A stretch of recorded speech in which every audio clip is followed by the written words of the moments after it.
اعوذ باللہ من الشیطان الرجیم، بسم اللہ الرحمن الرحیم، الحمدللہ رب العالمین، اللہم صلی علی محمد وآل محمد وعجل فرجہم۔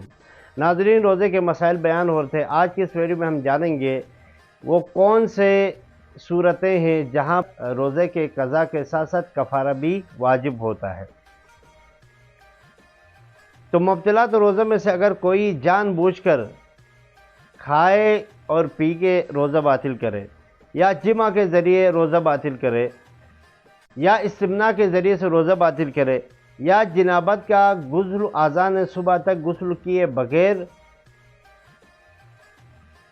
بیٹھنے سے روزہ باطل کرے، تو ان صورتوں میں اگر انسان کسی لاچار یا مجبور نہ ہو بلکہ عمدن جان بوجھ کر ایسا کرے، کھائے پیے عمدن جمع کرے، جان بوجھ کر استمناء کرے، یا جان بوجھ کر غسل کیے بغیر جنابت کا غسل کیے بغیر آذان صبح تک باقی رہے، تو اس صورت میں قضا کے ساتھ ساتھ کفارہ بھی واجب ہوگا۔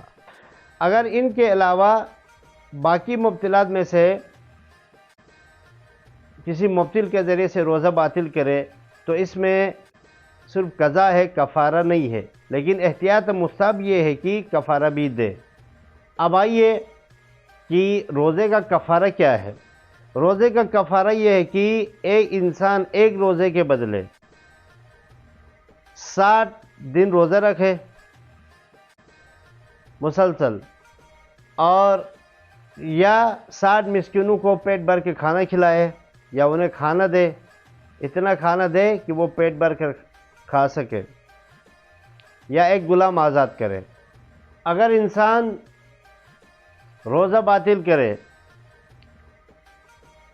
مبطلات میں سے کسی مبطل کے ذریعے سے، لیکن بعد میں اگر وہ اپنی بیوی سے جمع بھی کرے تو ایک ہی کفارہ کافی ہے۔